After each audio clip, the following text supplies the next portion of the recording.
بسم اللہ الرحمن الرحیم۔ السلام علیکم۔ اپنے فیس بک اور یوٹیوب چینل کے ساتھ میں ہوں رسین حیدر مظہر۔ ناظرین، سب سے پہلے آپ کو اپنے اس چینل پہ خوش آمدید کہوں گا۔ ناظرین، پی ڈی ایم کا اجلاس ہوا۔ جب میں نے آخری ویڈیو کی تھی تو اس وقت ابھی اجلاس چل رہا تھا۔ پی ڈی ایم کا اجلاس مکمل ہوا اور جو اہم ترین تفصیلات اس اجلاس میں سے باہر آئی ہیں کہ پی ڈی ایم اب کیا کرنے جا رہی ہے اور کس طریقے سے 16 جماعتی اتحاد ایک اکیلے عمران خان کے خلاف، ایک اکیلے خان سے ڈر رہا ہے اور اس کے خلاف تمام اداروں کو ملا کر اپنے ساتھ ایک محاذ آرائی کرنا چاہ رہا ہے، اور چاہ یہ رہا ہے کہ عمران خان کسی طریقے سے جھک جائے، کسی طریقے سے ہم عمران خان کو شکست دے لیں۔ لیکن عمران خان اس وقت ناقابل شکست بنا ہوا ہے۔ 16 جماعتی اتحاد اور چند ادارے مل کے تقریباً 22 سے 23 ایسے سمجھ لیں کہ جماعتیں ہیں، کیونکہ اس وقت وہ ادارے بھی جماعتیں بن چکے ہیں، وہ مل کے ایک خان کو شکست نہیں دے پا رہے۔ اور خان کی طاقت کیا ہے؟ خان کی طاقت ہے عوام۔ عوام عمران خان صاحب کے ساتھ کھڑی ہے اور یہی ان کی سب سے بڑی طاقت ہے۔ اب اجلاس کے اندر فیصلے ہوئے اور یہ فیصلہ کیا گیا ہے کہ سپریم کورٹ آف پاکستان میں ایک پیٹیشن فائل کی جائے گی۔ اس پیٹیشن کے اندر عمران خان کو جو ہے وہ 62(1)(f) کے تحت نااہل کروانے کی درخواست کی جائے گی، جو کہ ایک پہلے بھی پیٹیشن لگائی جا چکی ہے، جو کہ کل جسٹس اعجاز الاحسن صاحب کی سربراہی میں 2 رکنی بینچ نے سماعت کرنی ہے جس کی، اور جو سپریم کورٹ آف پاکستان کی کاز لسٹ ہے اس کے اندر اس سماعت کو مینشن کیا جا چکا ہے۔ اب ایک درخواست حکومت پاکستان پی ڈی ایم اتحادی، جو یہ ایک اتحاد ہے پی ڈی ایم کا 16 جماعتی، ان کی طرف سے کی جائے گی اور کہا جائے گا کہ اللہ دا واسطہ جے خان نو روکو، انہوں نائل کرو تاکہ ہماری جان چھوٹ سکے، ہم اس ملک میں جو کرنا چاہتے ہیں وہ کر سکے۔ ساتھ ہی ساتھ ایک درخواست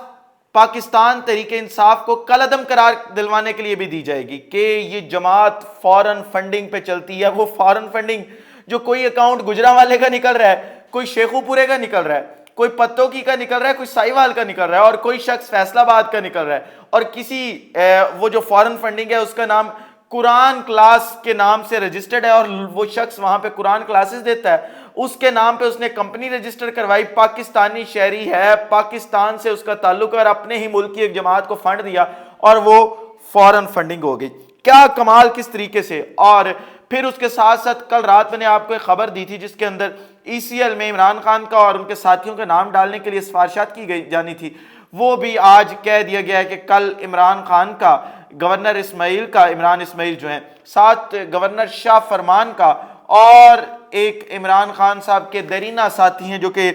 یوٹیلٹی سٹورز کارپوریشن کے چیئرمین بھی رہے ذوالقرنین صاحب، ان کا نام ای سی ایل میں ڈال دیا جائے گا۔ ایک طرف پورے کا پورا یہ معاملہ تھا جس طریقے جو الیکشن کمیشن آف پاکستان کی طرف سے اس طرح کا فیصلہ دلوا کے، گراؤنڈ بنوا کے خان صاحب کے خلاف محاذ آرائی کی جا رہی ہے، دوسری طرف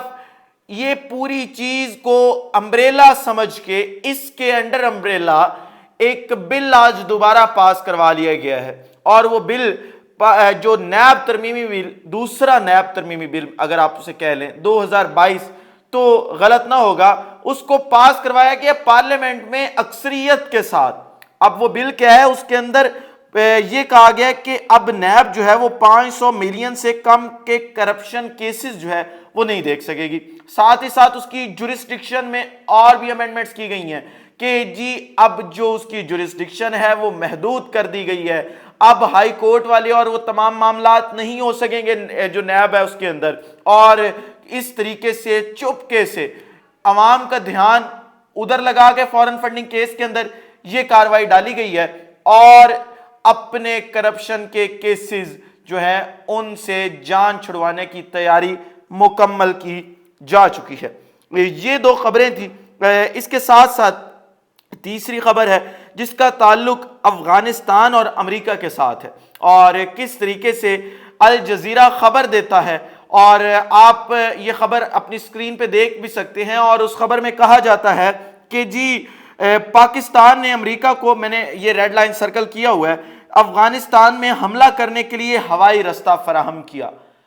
اب یہ دیکھیں کہ عمران خان نے 3.5 سال لگا کے اپنی ایک فورن پالیسی بنائی، اس نے کہا کہ ہم کسی کی جنگ کا حصہ نہیں بنیں گے، ہم امن کے ساتھی ہیں، ہم جنگ کے ساتھی نہیں ہیں، ہم کسی بھی ملک کو ہوائی اڈے نہیں دیں گے کہ وہ کسی دوسرے ملک کے اندر کاروائی کرے، ہم کسی ملک کو کسی دوسرے ملک میں کاروائی کرنے کی اجازت نہیں دیں گے، ہم اگر کوئی ہمارے سے امن کی بات کرے گا تو ہم اس میں اس کے ساتھ کھڑے ہوں گے، کوئی جنگ کی بات کرے گا ہم ساتھ نہیں کھڑے ہوں گے۔ یہ عمران خان نے باتیں پاکستان کے 75 سالہ ریکارڈ کو مد نظر رکھتے ہوئے کی تھی، اور اس لیے کی تھی کہ جو 75 سال میں ہم نے نقصان اٹھایا ہے دوسری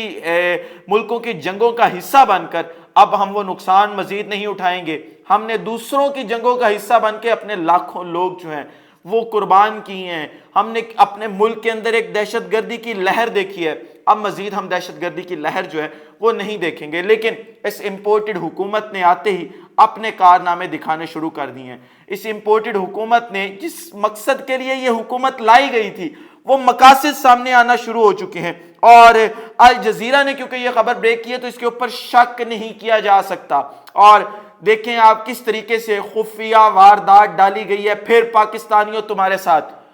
آپ لوگ خاموش بیٹھے رہیں گے، کب تک خاموش بیٹھے رہیں گے؟ ہمیں کب تک لوگ ٹیشو پیپر کی طرح استعمال کرتے رہیں گے؟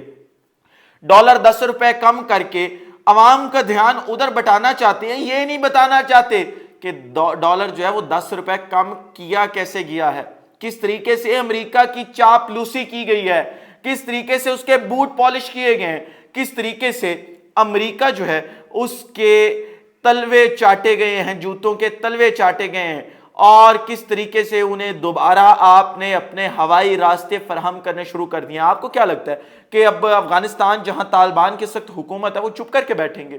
اب ادھر سے کوئی ریزسٹنٹ سامنے نہیں آئے گی۔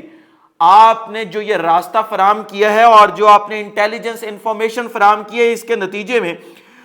جو القاعدہ کا چیف ہے ایمان الزواری، وہ جاں بحق ہوا ہے، وہ اس نے اپنی جان سے ہاتھ دھویا اس حملے کے اندر۔ کیا اب القاعدہ خاموش بیٹھی رہے گی؟ جبکہ یہ سامنے آ گئی بات کہ پاکستان نے انٹیلیجنس انفارمیشن بھی فراہم کی اور ساتھ ہی ساتھ ہوائی راستے بھی فراہم کیے۔ آپ کو کیا لگتا نہیں ہے یہ کہ اب وہاں سے ایک ری ایکشن آئے گا؟ اب وہ ری ایکشن دوبارہ ہمارے ملک کو جو ہے وہ دہشت گردی کی لپیٹ میں لے گا۔ اب جب ہمارا ملک دوبارہ اس دہشت گردی کی لپیٹ میں آئے گا، اس کا ذمہ دار کون ہوگا؟ یہ سوال ہے جو ہم نے اس امپورٹڈ حکومت سے پوچھنا ہے کہ آپ نے